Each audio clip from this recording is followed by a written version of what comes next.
Saludos y bienvenidos ponentes, asistentes en la sala virtual y audiencia en directo a través de YouTube a este encuentro de diálogos para la seguridad que organiza la revista Escritura Pública y el Consejo General del Notariado con la intención de profundizar en temas de actualidad, asuntos que son objeto de debate social, incidiendo siempre en la importancia de su seguridad jurídica. Recuerdo a las personas inscritas en la sala virtual de Teams que pueden enviar sus preguntas a través del chat para plantearlas al final de este diálogo a los dos participantes, a nuestros dos ponentes. En el encuentro de hoy vamos a abordar la mayor reforma de nuestro derecho privado que se ha realizado en época democrática. Estoy hablando de la reforma de la legislación civil y procesal relativa a las personas con discapacidad, aprobada por el Congreso el pasado 20 de mayo y que va a entrar en vigor el 3 de septiembre. Me atrevo a decir que se trata de una reforma histórica en la medida en que supone la supresión de la incapacidad jurídica de estas personas y adapta el ordenamiento jurídico español a la Convención Internacional de la ONU sobre los Derechos de las Personas con Discapacidad.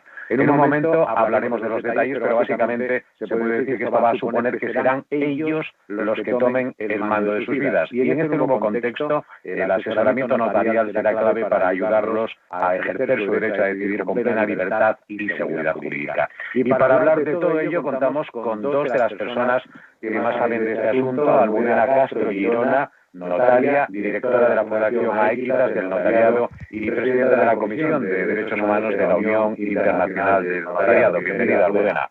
Muchas gracias. Buenos días. Y Luis Cayo Pérez Bueno, presidente del Comité Español de Representantes de Personas con Discapacidad, del CERMI, una plataforma en la que se integran entidades y asociaciones de todo el país y que representan a los casi 4 millones de personas con discapacidad. Luis, bienvenido también. Buenos días, muchas gracias, José Ramón, y saludos a Almudena. Y para ir situando este diálogo, si os parece, Luis, he dicho al principio que se trata de una reforma histórica, pero lo pregunto como presidente del CERMI, ¿lo es realmente? ¿Qué es lo que supone esta reforma? Pues yo creo que sí. Es cierto que quizá hemos abusado demasiado del calificativo de histórico, que podemos haber incurrido en frivolidad al aplicarlo, ¿no? Pero en este caso es justo y es certero. Se ha producido la mayor reforma del derecho civil de la democracia, me atrevería a decir que de todos los tiempos, ¿no? De un vetusto cuerpo jurídico como es nuestro venerable Código Civil, y se ha hecho por razón social, en atención a las personas con discapacidad y a las personas que necesitan apoyos, que dejan de estar o van a dejar de estar en una posición secundaria donde primaba la protección sin su concurso a una posición de promoción, donde ellas mismas, con los apoyos cuando los necesitan, configurarán su vida. Yo creo que es un cambio cualitativo de paradigma de suma importancia y agradezco a Escritura Pública y al Consejo General del Notariado pues lo abordaremos en este debate. Almudena, cuando entre en vigor esta reforma, ¿cómo específicamente y en qué se va a notar? ¿Cuál es el cambio fundamental que se va a notar en el día a día? Pues fundamentalmente se podrá ejercitar la capacidad jurídica en condiciones de igualdad. El cambio fundamental con el anterior régimen, que es el que está vigente hoy, porque todavía no ha entrado en vigor, cuando una persona con discapacidad quería ejercitar un derecho, ya sea heredar, ya sea comprar, el único recurso que le daba, como decía Luis, el vetusto ordenamiento jurídico civil, era acudir a la incapacitación, que suponía justamente privarle de la posibilidad de ejercitar ese derecho, es decir, privarle de la posibilidad de actuar y encomendarle a otro la toma de decisiones. Y en vez de recibir apoyo para el ejercicio de un derecho, se le privaba de esa posibilidad de actuación en el ejercicio de un derecho. Él no era el centro en la toma de decisiones, sino que se le dejaba totalmente al margen. Ahora es al contrario. La toma de decisiones radica en la persona con los apoyos y las salvaguardias necesarias, pero nunca se les privará del ejercicio de ningún derecho. Una pregunta que en realidad es una curiosidad mía. La convención de la que hablé antes, que reconoce la igualdad de derechos, es de 2006 y España, si no recuerdo mal, la ratificó en el 2008. Han pasado desde entonces 15 años y 13 años respectivamente. ¿Por qué se ha tardado tanto en adaptar la legislación española? Esa es una pregunta para los dos.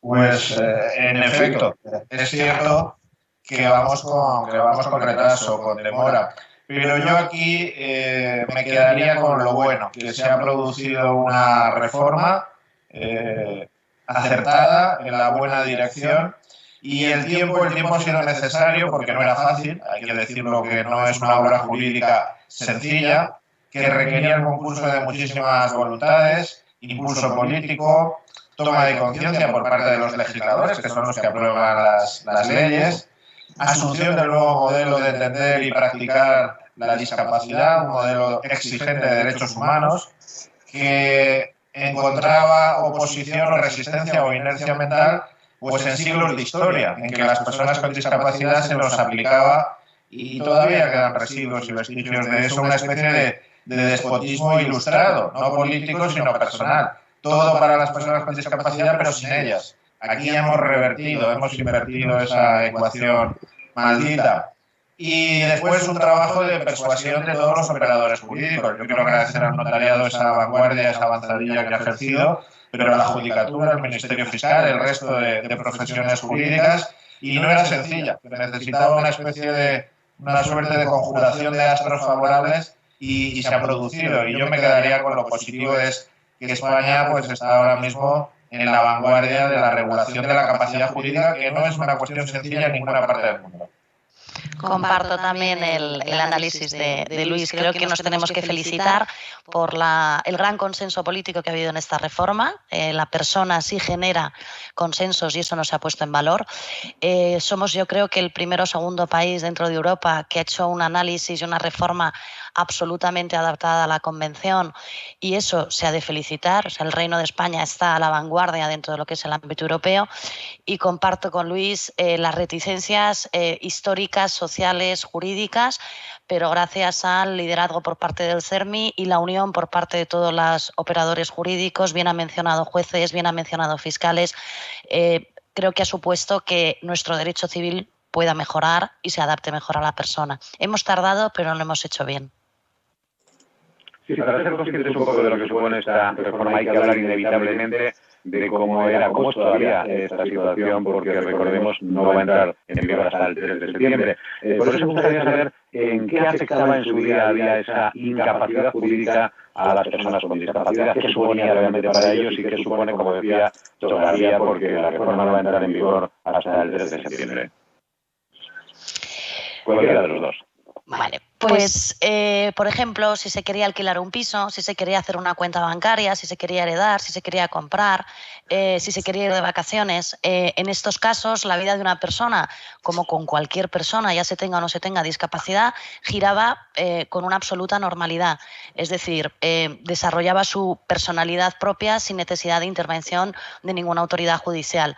Ahora bien, le sucedía algo que nos pasa a todos, como es el fallecimiento de un padre o una madre, requerían ejercitar un derecho como es la aceptación o partición de la herencia, recibir esos bienes, y automáticamente se les negaban que tuvieran aptitud para tomar esa decisión y tenían que verse abocados obligatoriamente para un acto jurídico solo de su vida a un procedimiento judicial donde la familia demandaba al hijo o a la hija, o el hijo demandaba al padre o a la madre. Pensemos a lo mejor en un caso de Alzheimer, que tienen que vender un bien para poder pagar la residencia. Entonces, para un solo acto jurídico se ponía en marcha un duro procedimiento judicial, todo el aparato del Estado, dentro de la Administración de Justicia, para desproveerle de esa posibilidad de actuación y ponerle a otra persona que actuara en su nombre.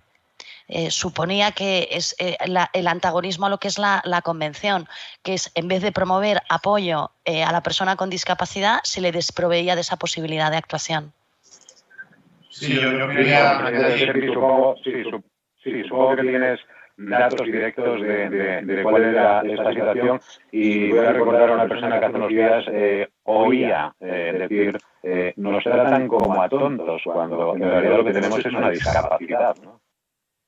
Sí, eso es cruel oírlo, y sobre todo quien lo soporta, ¿no? Que son muchísimas personas con discapacidad intelectual, del desarrollo, del espectro del autismo, con daño cerebral adquirido, con problemas de salud mental, con deterioro cognitivo, ¿no? Vidas silenciosas y silenciadas que han sufrido pues una especie de subsidiariedad, ¿no? La vida de las personas incapacitadas era una vida intermediada, donde ellas no tenían el protagonismo y se las situaba forzosamente en posiciones de pasividad y de decisión de otras instancias. Pero yo quería señalar, abundando en lo que apuntaba Almudena, los extremos que casi nos llevan a autorizar a considerar el régimen que ahora felizmente vamos a superar de muerte civil. La incapacitación estaba ligada a pérdidas de derechos humanos fundamentales. El derecho de voto, que conseguimos recuperar en el 2019 para todas las personas con discapacidad, operaba la incapacitación judicial. O hace apenas unos meses en el Código Penal, la esterilización forzada, que se aplicaba fundamentalmente a mujeres y adolescentes, también tenía como presupuesto, como premisa, el estar incapacitadas. Entonces, eliminamos la incapacitación, vamos a un sistema de apoyos y a la par nos quitamos o abandonamos pues prácticas que eran absolutamente inaceptables y casi diría que infames en una sociedad democrática avanzada como es la española y como quiere ser la sociedad española. Abundando en esto, Luis, ¿esa incapacidad tenía algún tipo de límite? Es decir, ¿se establecía hasta ahora algún grado de discapacidad para privar de sus derechos a una persona?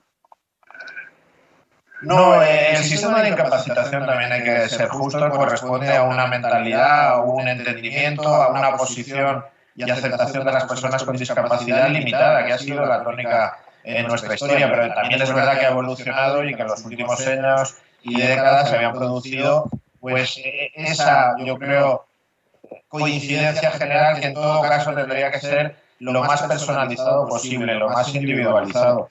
Pero yo quiero también llamar la atención, aunque saque el foco de esta cuestión de la incapacitación, las cargas que tiene la persona con discapacidad o la persona mayor que necesita apoyos. Porque por una parte está la declaración oficial administrativa de discapacidad, que es un baremo, que es un procedimiento, a veces incluso con tasas administrativas que hay que pagar, que hay que sufragar para que te lo den. La incapacidad laboral de seguridad social en el caso de que te sobrevenga una enfermedad o un accidente mientras tienes una vida activa y estás cotizando la seguridad social. La declaración de dependencia, un nuevo sistema que se crea en el 2006. Y la incapacitación judicial o el establecimiento de medidas de modificación de la capacidad. 4 o 5 procedimientos sinuosos, tortuosos, que recaen en la misma persona y a veces entre sí mismos se desconocen, no hay pasarelas, no hay homologaciones y todo eso lo tiene que soportar la persona sin demasiados apoyos e incurriendo en gastos. Bueno, yo creo que en este sentido también contribuimos a que la vida de la persona, la vida normal, la vida corriente de la persona con discapacidad no sea una vida donde se le exija a ella más esfuerzo. A la parte que puede ser económicamente más débil o que tiene dificultades en las habilidades sociales o en la interacción social, se le exige más que a las personas sin discapacidad o sin edad avanzada, ¿no? Yo creo que también damos un paso en una cierta racionalización en el trato a las personas con discapacidad.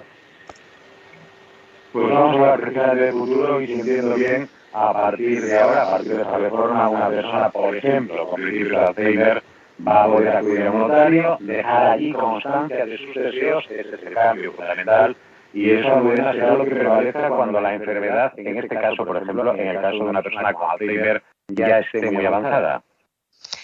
Sí, cualquier persona que con necesidades de apoyo o con discapacidad podrá, por supuesto, determinar bien por vía notarial, bien por vía judicial, sus apoyos, su voluntad, sus deseos y cómo desea ejercitar esos derechos el día de mañana. Una persona con Alzheimer podrá conferir un poder preventivo, podrá establecer esa escritura de delegación de apoyos y se consagra fundamentalmente lo que son los planes de apoyo centralizados en la persona, que es algo que es muy conocido en el ámbito social, la posibilidad de darles forma jurídica cuando sea necesario, que sean formales para actuar en derecho, bien por la vía notarial. El concepto de apoyo es un concepto extrajurídico en el sentido que es un concepto que viene del modelo social y lo que ha hecho esta reforma es consagrarlo para el ámbito jurídico privado.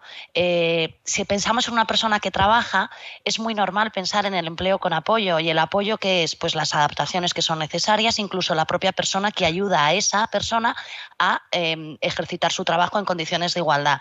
Y porque reciba esa ayuda, nadie piensa que el trabajo lo hace la persona que ayuda, ¿no? Al contrario, el trabajo lo desarrolla la persona que recibe la ayuda.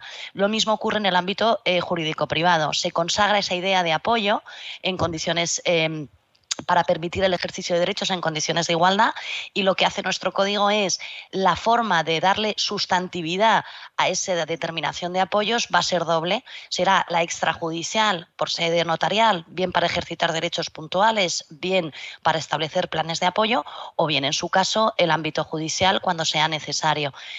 Así recoge todas las recomendaciones que se han hecho por parte de la relatora de Naciones Unidas en el informe que se presentó en 2017, señalando expresamente que las posibilidades de las salvaguardias que consagra la Convención, cuando tengan que ser formales, los apoyos cuando tengan que ser formales, hay muchos apoyos en la vida que van a ser informales y que los tenemos todos, tengamos o no tengamos discapacidad.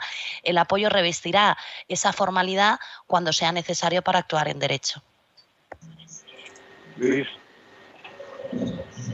Sí, no, coincido plenamente en lo que dice Almudena. Creo que es esencial partir de no asociar necesidad de apoyos con discapacidad. La persona con discapacidad, su vocación, su aspiración, su realización de vida, ese desarrollo de la personalidad que dice nuestra Constitución, es tener una vida donde la discapacidad no sea un castigo, donde sea una nota de diversidad que no te condicione ni te agote. A partir de ahí, algunas personas con discapacidad, bien con discapacidad que adquirieron en el momento, en la etapa inicial de su vida, o con el nacimiento, las congénitas, o después a lo largo, cada vez la sociología de la discapacidad está cambiando y cada vez más la discapacidad aparece sobrevenidamente. A veces de un modo abrupto, pues un problema de salud mental que se da mucho en la juventud o en la edad adulta, o por el envejecimiento, la prolongación de la vida, que en sí mismo es un éxito social, que vivamos más, pero va a llevar aparejado situaciones de discapacidad. Y entonces, en esos casos, la persona, como en la universidad cuando nos configurábamos libremente las asignaturas, podrá tener la opción de pedir apoyos si los necesita. Si entiende que esos apoyos van a ayudar a tener un ejercicio de la capacidad jurídica de mayor igualdad. Y yo creo que esto es un cambio fundamental. Es que casi todas las grandes transformaciones son mentales, son morales y después son políticas y jurídicas. Y creo que en este caso hemos acompasado esa necesidad moral de poner a la persona en el centro, de que la persona con discapacidad sea el centro y que sean sus preferencias, su voluntad informada, apoyada, acompañada cuando lo necesite, la que rija su vida. Bueno, yo creo que en este caso, en un país como el nuestro, en que somos tan hipercríticos a veces y no vemos nada bueno, pues es de saludar que se haya producido una buena obra social, una buena obra jurídica y en consenso, que es casi algo inédito en la vida política y legislativa. Sí, me gustaría profundizar en ese tema de los apoyos individualizados, que como decís son quizá el aspecto más sustancial de esta reforma, pero a mí me parece una imagen un poco difusa. En una entrevista reciente decía Almudena que la reforma da a las personas con discapacidad un abanico de posibilidades para que cada una de ellas se pueda hacer un traje a su medida. Pero lo que me gustaría saber es cómo se hace eso, cómo se diseña este traje. Es decir, una persona con una discapacidad audiovisual se presenta ante una ventanilla de la administración como una persona que lleva con ella, y esa persona ¿con qué respaldo legal puede actuar en su nombre si el funcionario de turno, sea donde sea, dice que no reconoce ese apoyo? A ver, hace falta, lo primero, un cambio de mentalidad en toda la administración y en toda la sociedad. Y el diseño de los apoyos, cualquier persona, cualquiera, tenga o no tenga discapacidad, tiene apoyos o ayudas en su día a día. Es algo que es absolutamente normal. Si uno quiere recibir un consejo, quiere recibir o tiene una decisión importante que tomar, seguro que va a recabar el apoyo y la ayuda normalmente de su entorno familiar. ¿Vale? Cuando una persona quiera establecer un sistema de apoyos por vía notarial, hay que tener en cuenta que el primer apoyo es el apoyo institucional del notario.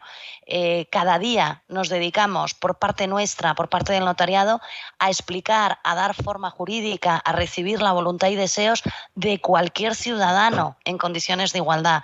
En el caso de las personas con discapacidad, lo primero que tiene que hacer el notario es recibir a la persona con discapacidad, interesarse, entablar esa relación como hace con cualquiera. A mí cuando me viene alguien a la notaría, nunca me viene pidiendo una sustitución fideicomisaria ni cosas así, porque lógicamente no sabe lo que es. Me dice, pues mire señora, yo lo que quiero es que esté bien, pase a esta persona y posteriormente pase a la otra, cuando la primera haya fallecido. Yo soy la que doy forma jurídica. Esa posibilidad ahora la van a tener las personas con discapacidad.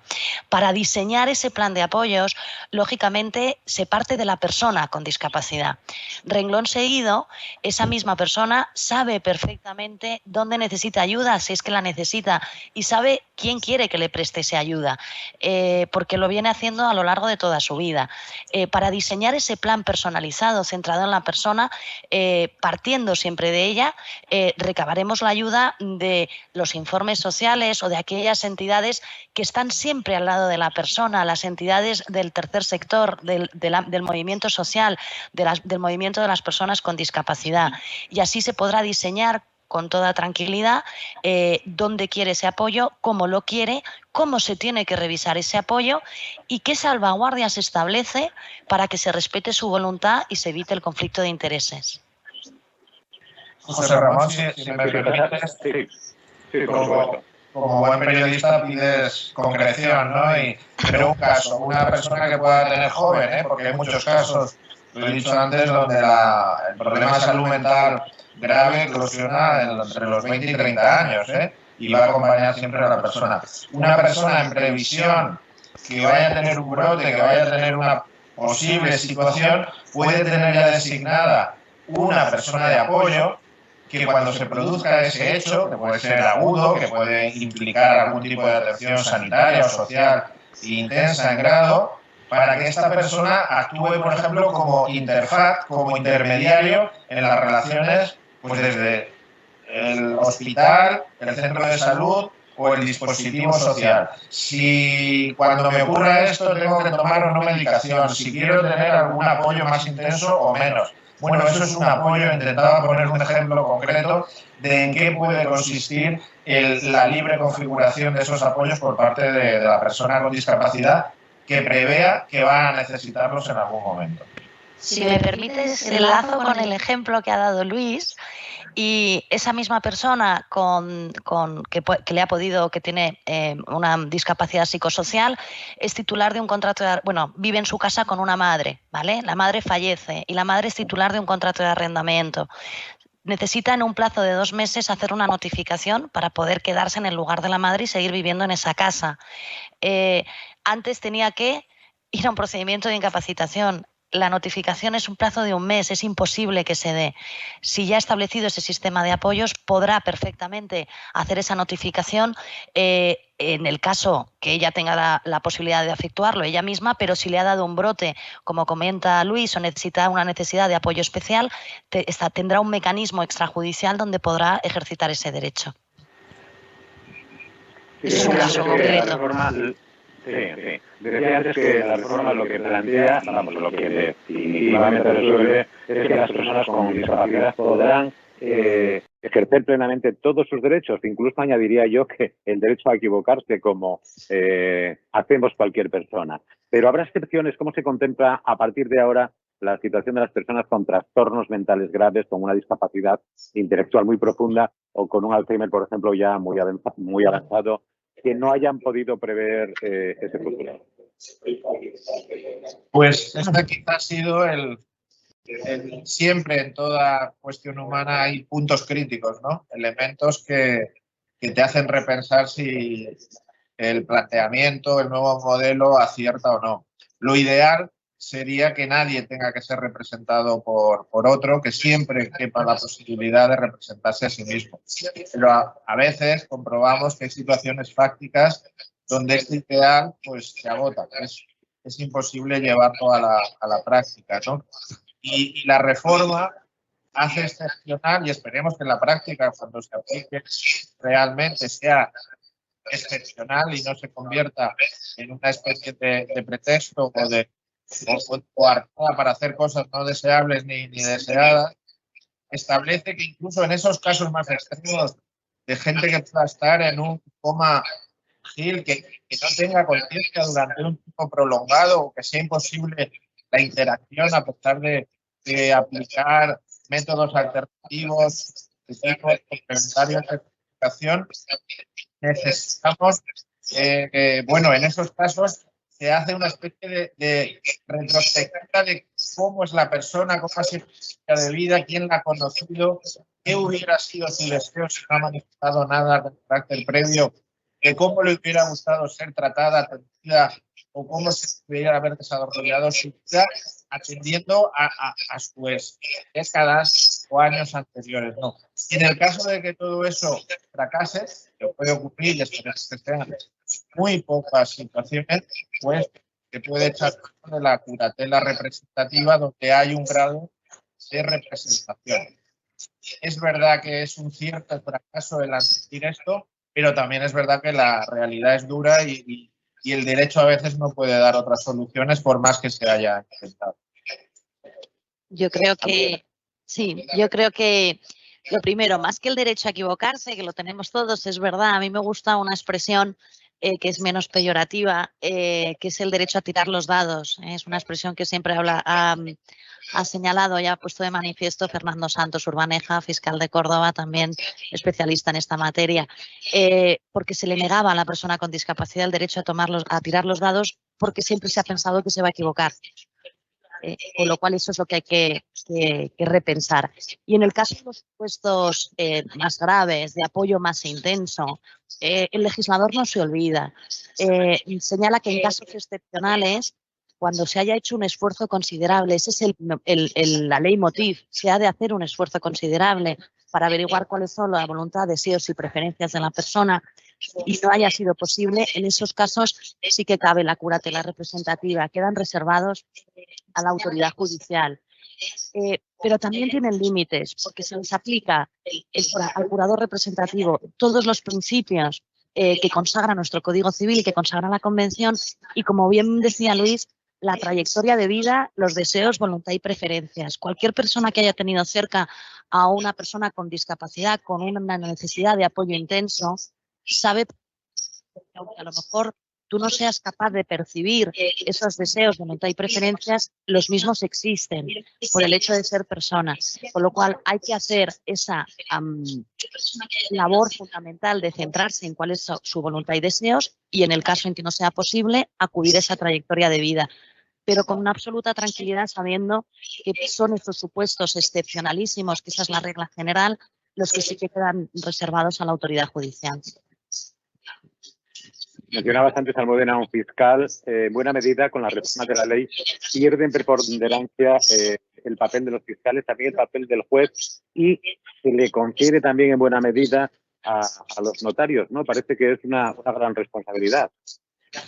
Yo creo que quien cobra en preponderancia es la persona y la persona con discapacidad.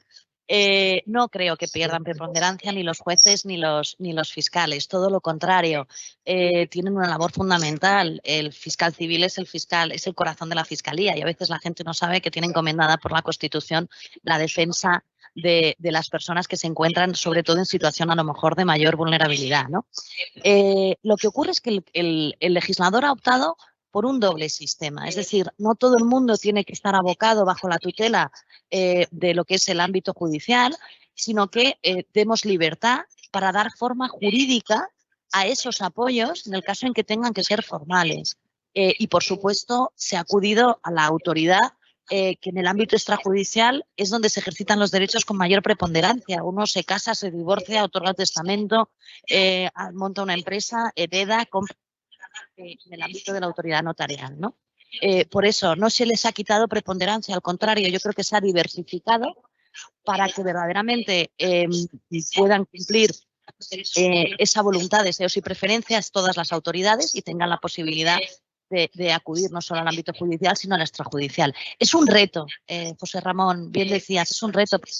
función, pero no es ajeno a nuestra función.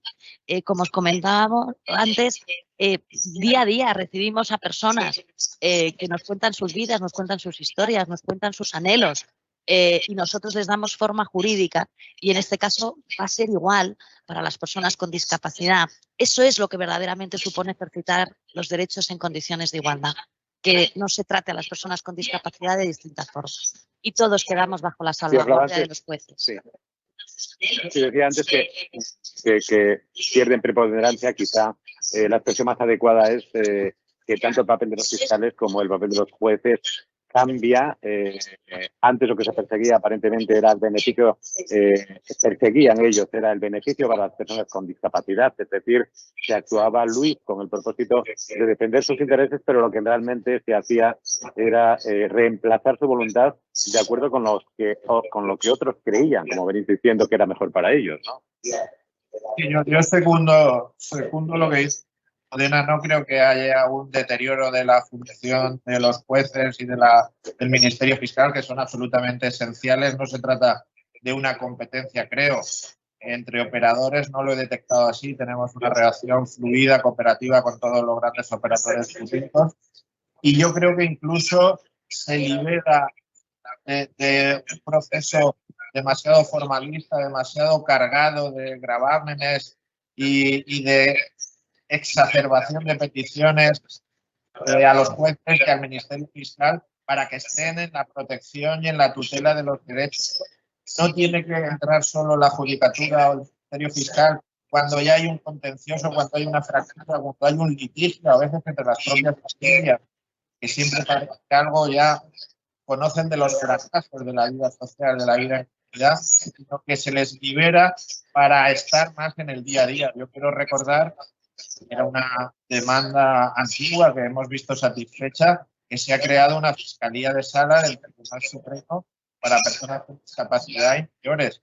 El papel que tiene el Ministerio Fiscal en la defensa activa de los derechos es enorme, y yo creo que en gran parte es un recorrido por hacer, y ahora van a tener más tiempo, más disposición y más conocimiento para hacerlo. Y los jueces, igualmente, allí donde de verdad se dirima un derecho fundamental que tenga que estar limitado o restringido. En los demás casos, confiemos en la sociedad, en las propias personas, con los apoyos, con las intermediaciones sociales que puede aportar, pienso en las administraciones sociales o en la sociedad civil organizada, y creo que damos un paso en una mejor administración de justicia y en una mejor gestión de todo nuestro sistema jurídico. No lo veo como que nadie pierde, sino que creo que ganamos. Sí, con la reforma se crea la figura del defensor judicial. ¿Qué es esto? ¿Qué supone exactamente? A ver, el defensor judicial, el Código Civil, con la reforma tras el 3 de septiembre, señala las medidas voluntarias, que son las atípicas, lógicamente, y son las extrajudiciales, y luego las medidas judiciales, que son 3. El defensor judicial, la guarda de hecho y la curatela asistencial con carácter general.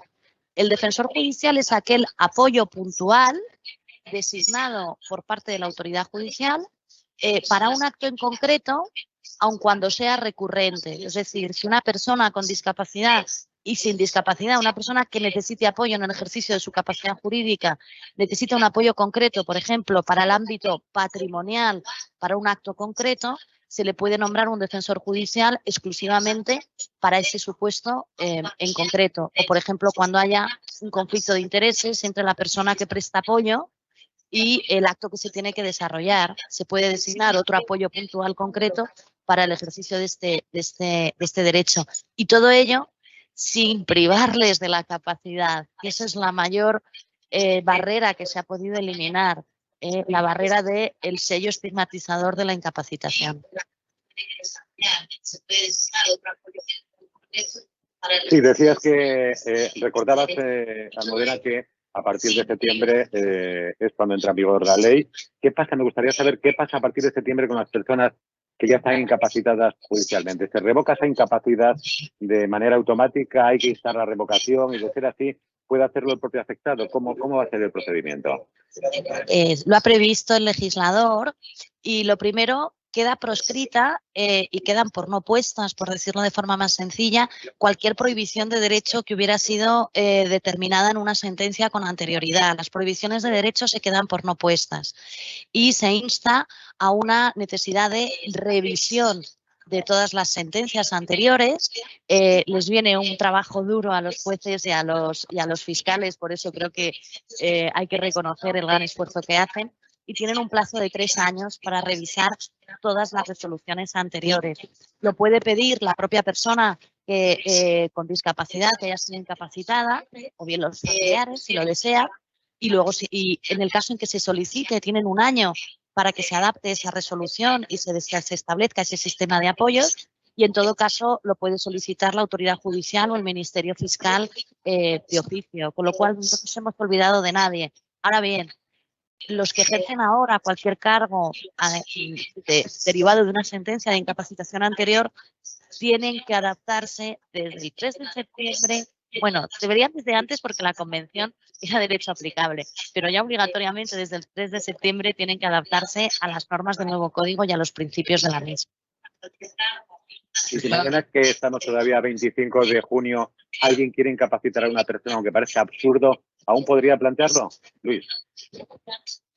Bueno, no debería. Entendemos que no debería, no es nada deseable que eso ocurra y habría que sacarla del error en el que está porque no tiene ningún sentido, y entiendo que ningún tribunal admitiría esa demanda sabiendo que está en vigor, aunque no se haya entrado absolutamente en aplicación la reforma actual.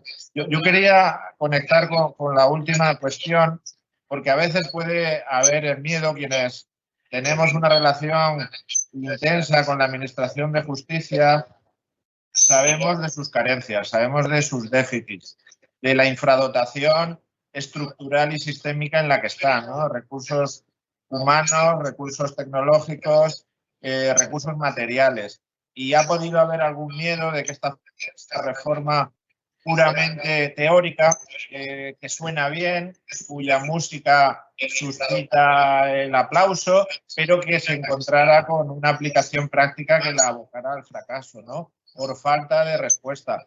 Hombre, el legislador ahí ha previsto ese periodo de transición, esos 3 años, pero también hacemos una apelación aquí al Ejecutivo, sobre todo, al Ministerio de Justicia, pero también a las comunidades autónomas que tienen competencia en justicia, que se dote en personal, que se dote en material, en tecnología, para que esto sea real, para que no haya un cuello de botella que haga imposible pues esa revisión de las miles de sentencias. Incluso, aunque esto es triste decirlo, creo que no tenemos una estadística actualizada de las situaciones preconstituidas que afectan a la capacidad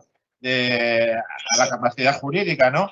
Por tanto, pues partimos de una situación fáctica que no es la más halagüeña, y hay esa necesidad, y aquí yo hablo como movimiento social, que es un movimiento que presiona, que plantea, que incide, que exige a la Administración y a los poderes públicos que acompañen a esta reforma también de la necesidad de recursos materiales para que pueda ser, bueno, pues algo no solo posible, sino también plausible.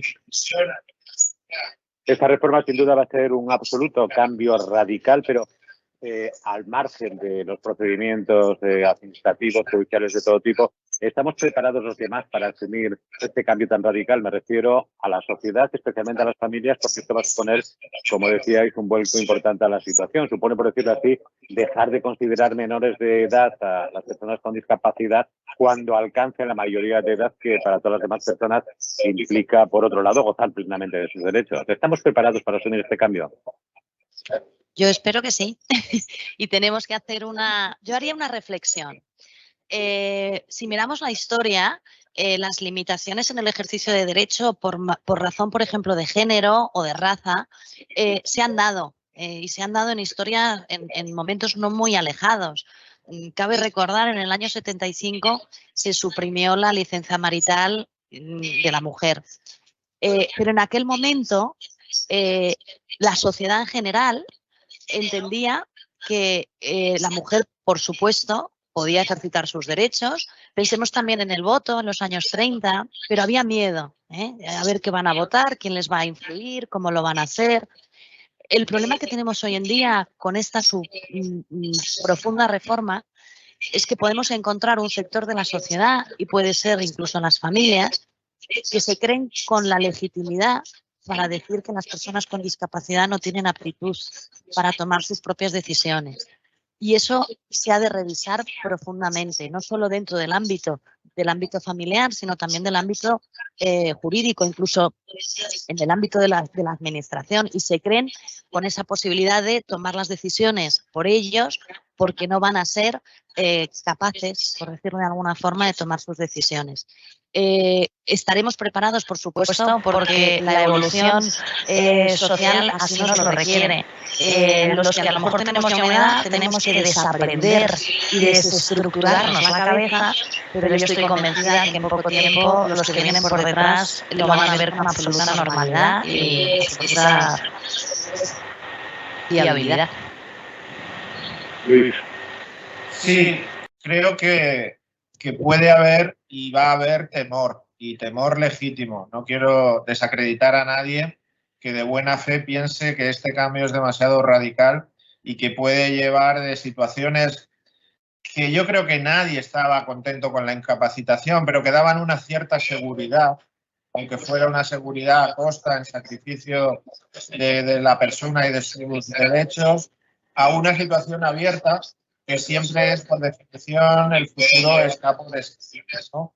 Entonces hay una labor de pedagogía de la buena, no de adoctrinamiento, de información, de explicar lealmente, claramente, de las pasarelas que habrá del tema, lo otro, de los apoyos que van a encontrar también las familias, porque a las familias se les exige todo, son a veces la única y la última red de apoyo.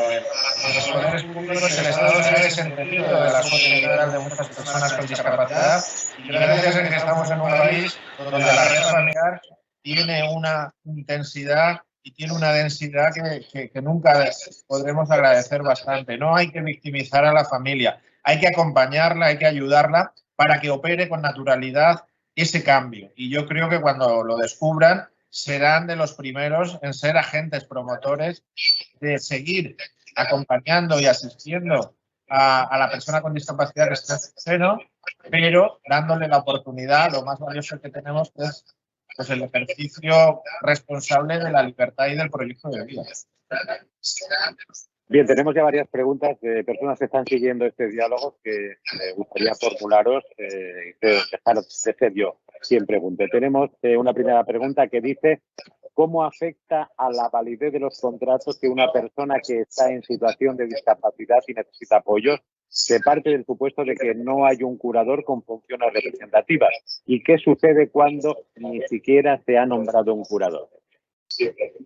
Cualquiera de los dos. Vamos a ver. Un contrato, primero hay que saber qué tipo de contrato. Lógicamente, si ha intervenido una autoridad notarial o ha intervenido un notario, es un contrato documentado en escritura pública. La prestación del consentimiento que da la persona con discapacidad va a tener el mismo tratamiento que el que da cualquier persona que no tenga discapacidad, porque eso supone ejercitar los derechos en condiciones de igualdad. Si esa persona que ha firmado ese contrato con los apoyos pertinentes y con la intervención del notario, nadie puede cuestionar la validez de dicho contrato, porque quedará cuestionado a lo mejor o podrá ser cuestionado por los jueces y tribunales y tendrá que impugnarse judicialmente, pero jamás podrá ser cuestionado que la persona con discapacidad ha prestado un consentimiento absolutamente válido y eficaz en derecho, porque lo que se reconoce ahora es un ejercicio de derechos con apoyo, y el apoyo se ha dado. Tendrá que alegarse una insuficiencia de apoyo posteriormente, la falta de apoyo o la falta de consentimiento, pero no es necesario para que se celebre un contrato tener un curador, y menos un curador representativo, porque si lo que vamos a hacer es aplicar esta reforma exigiendo curadores representativos, tenemos un problema, porque no hemos entendido la reforma. La reforma justamente lo que dice es los apoyos que sean necesarios en los casos concretos. Yo creo que Luis, no sé si quieres añadir algo. Sí, José Ramón, gracias. Creo que sería un clarísimo fraude de ley si alguien quiere usar lo excepcional para convertirlo en ordinario y en exigible. Hay que dejar que la reforma fluya y la intención, el propósito de la norma y del legislador es clara, es que la persona con discapacidad se desarrolle, se desempeñe y se comporte como si la discapacidad no existiera. No es borrarla, es simplemente que comparece como un ciudadano más. Y ese es el título que hay y la credencial con la que se debe presentar, ¿no? Con otras cuestiones que si ha solicitado apoyos o los tiene establecidos, operarán. Pero la tarjeta de presentación es un ciudadano más. Antonio Fernández Buján dice: un auténtico lujo escuchar a Almudena y a Luis, dos grandes referentes de la discapacidad, y para cualquiera de los dos ponentes, ¿creen que la nueva ley permite a la persona renunciar al apoyo que precisa para realizar un acto jurídico concreto o renunciar en general a cualquier apoyo? A ver, y un beso muy fuerte a mi querido Antonio. Él sí que es un referente en muchos sentidos y, bueno, en casi todos. Es una cuestión que ya se ha debatido. El legislador no ha querido dar respuesta justamente a la negativa a recibir apoyos en el caso en que sean necesarios. No se ha dado una respuesta, está más o menos como en la nebulosa, si se puede negar a la posibilidad de establecer apoyos. Yo lo que digo es que si una persona quiere, por ejemplo, me pongo el caso, recibe una persona con discapacidad que quiere apoyos o que necesita apoyos pero no los puede o no los quiere recibir en ese momento, hay que valorar, y ya está la responsabilidad mía como notario, si esa aptitud, discernimiento y consentimiento suficiente se puede prestar sin apoyos o con apoyos. Entonces, es un caso muy especial, no se ha resuelto, no se ha resuelto por parte de nuestro legislador, porque también tenía que ser una decisión política que no se ha querido adoptar en este momento. No sé si Luis seguro que quiere añadir, porque lógicamente no se pueden imponer los apoyos y eso es una regla básica que hemos de saber todos. Ahora bien, tampoco se me puede imponer a mí actuar en contra de lo que yo entiendo que es la función pública, ¿no? Esa es, me refiero al ámbito notarial, pero esa es mi reflexión para Antonio. Pues sí me gustaría, pero me siento ya con cierto pudor porque entre mentes jurídicas tan preclaras como la de don Antonio, pues los demás yo creo que palidecemos, al menos yo, y con humildad lo digo, y quizás sería un buen elemento o espera de investigación, ¿no? Es muy cierto lo que indicaba Almudena. El legislador no ha querido dar una respuesta clara, que la podía haber dado, y creo que alguna enmienda hubo en ese sentido, que podría haberse pronunciado, pero haciendo una interpretación más amplia, sistemática de otras normas, de otros imperativos jurídicos que nos compelen, yo creo que no se puede imponer los apoyos. Y hay una presunción de que es la persona la que decide o no adoptarlos, proponerlos, plantearlos. Pero como el derecho no debe afirmar una posición cuando se puede menoscabar o deteriorar la legítima de otros, esas personas sí pueden instar o tratar de que se les proteja cuando crean que ese ejercicio de ese derecho está infligiendo un daño que no es admisible. Yo creo que ahí habría una muy sugestiva discusión jurídica que mentes, como digo, más acertadas como la de don Antonio, pues nos podrán alumbrar e iluminar en el futuro. Antonio Fernández de Buján pregunta también, plantea otra cuestión con la que demuestra efectivamente saber de este asunto muchísimo más que yo. Dice: si una persona con discapacidad en situación de crisis aguda o con aptitud cognitiva o volitiva anulada formula un deseo que le pueda ocasionar un daño grave a su persona o a su patrimonio, ¿cómo debe actuarse? A mí, como decía Luis, me da vergüenza y me siento en un tribunal examinador. Sobre todo porque, como decía Luis, Antonio es toda una institución en este ámbito.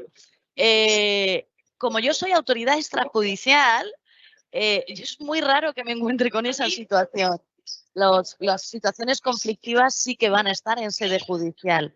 La verdad, no sé cómo darle respuesta, os lo digo sinceramente. No sé si Luis quiere añadir, pero yo me siento ahora muy chiquitita. Sí, son los casos extremos de la vida jurídica y del derecho, ¿no? Donde exigen pues, la mejor buena fe, conocimiento profundo y enjundioso y, bueno, yo creo que un criterio, un discernimiento, ¿no? Del caso concreto. Pero allí donde haya derechos fundamentales afectados o con posible afectación, yo creo que en un Estado de Derecho es el juez, es la magistratura la que se tiene que pronunciar, oído todas las partes, oída la persona, considerada su historia de vida, sus preferencias, deseos, el ministerio fiscal, bueno, quien tenga interés legítimo y al final la enorme responsabilidad, y por eso es una función tan esencial, es la de la judicatura. Sí, tenemos otra pregunta de situaciones que se pueden dar en el día a día. ¿Qué pasa con el consentimiento informado en las decisiones, por ejemplo, dicen en el ámbito de la salud? Es otro tema pendiente, no se ha reformado. Creo que es la Ley 41/2002, si no me corrige Luis, pero no ha sido objeto de reforma ni el ámbito de la salud. Quedan temas pendientes también, como el internamiento involuntario, que es otro tema que no se ha abordado con esta reforma. Con lo cual, ahí se sigue hablando de representante legal, etcétera, ¿no? Sin embargo, creo que en todo caso la convención siempre es y ha sido directamente aplicable, de modo que en cada momento, en el caso concreto, tendrá que valorarse quién tiene que prestar ese consentimiento y si la persona con discapacidad lo tiene que prestar, lo presta con el apoyo que sea necesario y quiera ella, y no hay que hacerle más análisis, ¿no? Pero sí es verdad que no se ha modificado, ¿eh? Y coincido, Sí, sobre este mismo asunto, sí. Sí, digo que coincido con Almudena. Esta reforma ha sido amplísima. No me acuerdo cuántas páginas de boletín oficial del Estado eran, más de 70 u 80, ¿no? Pero es verdad que tenemos un entramado jurídico tan complejo, tan poroso, tan específico, que es casi impensable que pueda haber una obra jurídica que lo transforme todo, ¿no? Esa ley de autonomía del paciente, esta es una ley que en su momento pues fue un avance, pero tiene que ser revisada, y otras muchas que quedarán por ahí, muchas administrativas, algunas no civiles, y ya no entro en el derecho autonómico, que puede haber también infinidad de disposiciones legales o reglamentarias. Pero yo aquí aplicaría los principios generales del derecho, la analogía, la ley especial y la ley posterior, para llevarlos allí donde pueda haber dudas, pues por ejemplo en el ámbito sanitario. Está claro que si ya no hay con carácter general y extendido la representatividad, pues esas previsiones de esa ley del 2002 decaerán y habrá que hacer una interpretación analógica con lo que nos dice nuestro derecho civil, que es un derecho troncal e informador del resto de sectores del ordenamiento jurídico. Sí, sobre esto precisamente tenemos otra pregunta. Incide María del Carmen González Carrasco, dice textualmente: la ley 8/2021 ha omitido cualquier referencia al consentimiento informado en materia de salud, salvo su exclusión de la autorización judicial necesaria para los actos personales introducida en el Senado. Pero la ley 40/2002 dice, sigue aludiendo a situaciones en las que el médico responsable considera que el paciente no es capaz, entre comillas, para decidir sobre el tratamiento. ¿Qué les decimos a los profesionales sanitarios? Esta es la pregunta. Estamos intentando hacer una interpretación jurídica que tiene que aplicar un profesional que es del ámbito médico. Pobrecito, si yo como hija de médico que soy, los papeles y las leyes no los entienden. Yo aplicaría, como ha dicho Luis, primero el tratado internacional por excelencia, que es la convención, es que se aplica, es directamente aplicable, es derecho fundamental en nuestro país, tiene valor cuasi constitucional. Con lo cual hay que tenerlo en cuenta. Y luego, como decía bien Luis, una interpretación concorde con las nuevas normas del Código Civil. No podemos hacer otra cosa que sea esa. Si bien tengo claro que el médico, cuando vea al paciente, tomará la decisión que que estime oportuna, no creo que piensen ni en el Código Civil, ni en la Ley de Enjuiciamiento Civil, ni en la autonomía. No lo sé. Otra pregunta. ¿Qué ocurre con la imputabilidad de las personas con discapacidad? ¿Eso es penal? No se ha tocado el Código Penal en esta reforma. Lo que sí se ha tocado es la responsabilidad objetiva por hecho propio, pero es lógico. O sea, vamos a ver, somos capaces para todo, para lo bueno y para lo malo. En ese sentido, sí se ha tocado la responsabilidad objetiva. Yo del ámbito penal, Dios me libre, que no es mi especialidad, ni mucho menos. Sé poco, pero de eso menos. Sí, en efecto. Luis, no sé si quieres añadir algo. Sí, en efecto, suficiente enjundia tenía esta reforma civil como para también haber abordado la penal. No se toca la imputabilidad, aunque habría que hacer una relectura de la imputabilidad, la responsabilidad criminal a la luz de la Convención. Aunque en 2015 ya el Código Penal dio unos ciertos pasos de adecuarse a estos mandatos de ese tratado internacional cuasi constitucional, como apuntaba Almudena, pero como esto no para, como esto no cesa, pues está anunciada y hay un anteproyecto de ley de enjuiciamiento criminal o de nuevo proceso penal, no sé cómo se llamará, que quiere también reinventar algo que viene del siglo XIX, de finales del siglo XIX. Quizá ahí es el momento de plantearnos estas cuestiones que están más en el dominio de lo jurídico penal y abordar también, porque no se olvide, el Código Penal es una ley orgánica. Esta reforma era una ley ordinaria, aunque sea importante y extraordinaria por contenido, pero no deja de ser una ley ordinaria.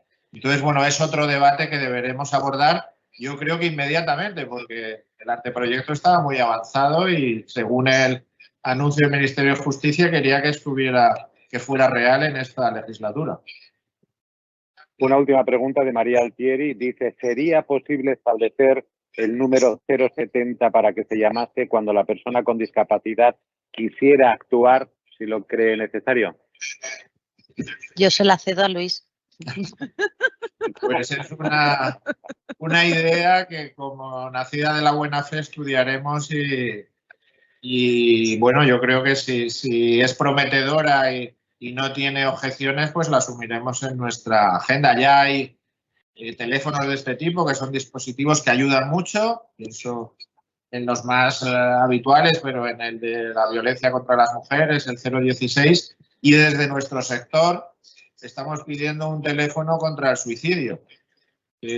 Bueno, pues todavía no hemos conseguido ese objetivo. El suicidio es una de las principales causas de muerte. Es una lacra social en aumento y quizá después de eso podemos asumir esta sugerencia, que es digna de todo análisis, y así lo haremos. Sí, me gustaría que antes de acabar, tanto Luis como Almudena nos dejasen una última reflexión sobre lo que supone esta reforma para las personas con discapacidad y cómo va a ser el nuevo horizonte que se abre ahora. Rápidamente, Almudena, Luis, esta última reflexión. Almudena. Pues yo creo que nos tenemos que felicitar porque el ordenamiento jurídico privado consagra ese modelo de derechos humanos, se ha humanizado nuestro ordenamiento jurídico. Creo que tenemos todos deberes. La propia exposición de motivos de la ley señala que es, y el artículo 8 de la Convención, toma de conciencia. Nosotros nos tenemos que creer la Convención y que la Convención es viva, y ahora nos tenemos que creer este modelo de derechos humanos y no permitirnos a nosotros mismos que argumentos que puedan tener carácter protector y que son buenos o que tienen una intención buena, dejen sin efecto la posibilidad de que las personas con discapacidad ejerciten sus derechos. Hay que dar un mensaje de calma, de tranquilidad.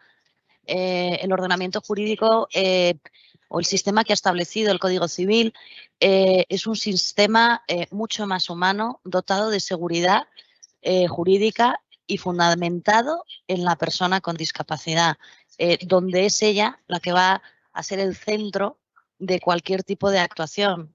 Pasamos de una actuación a lo mejor de estrado a justiciado, por decirlo de alguna forma, a una actuación de todos a una en una misma mesa redonda. Y aquí necesitamos trabajar todos en conjunto. La sociedad, el tercer sector, las personas con discapacidad y sus familias, todos los operadores jurídicos y la administración, con lo cual tenemos todos un reto por delante que si lo abordamos juntos será un hecho la aplicación de esta reforma. Esa es mi reflexión. Luis. Pues sí, yo creo que asistimos a una revolución silenciosa, amable, de terciopelo, pero que no es destructiva, que no derriba lo anterior, sino que lo hace evolucionar, quizá imprimiéndole una mayor celeridad, ¿no? Que si lo hubiéramos dejado a no existir este mandato imperativo de reorientar todo lo que es los apoyos a la capacidad jurídica. Pasamos de una etapa anterior donde se protegía anulando o restringiendo a una donde se promueve. Y la persona es el centro y no es una afirmación retórica, sino que la persona es la que decide y solo podemos respetarla porque es respetable, la persona con discapacidad. Pues nos quedamos con esto, es la persona la que decide. Lo que toca ahora mismo creo que es cambiar de mentalidad y cambiar también muchas inercias. Tenemos que acabar. Recuerdo a las personas que han seguido este encuentro que podrán volver a verlo a través del mismo enlace que habían utilizado para inscribirse y también en el espacio YouTube del Consejo General del Notariado. Almudena Castro Girona, Luis Cayo Pérez Bueno, muchísimas gracias a los dos. Gracias. Gracias a vosotros. Y gracias también a quienes nos han seguido. Nos veremos en próximos encuentros.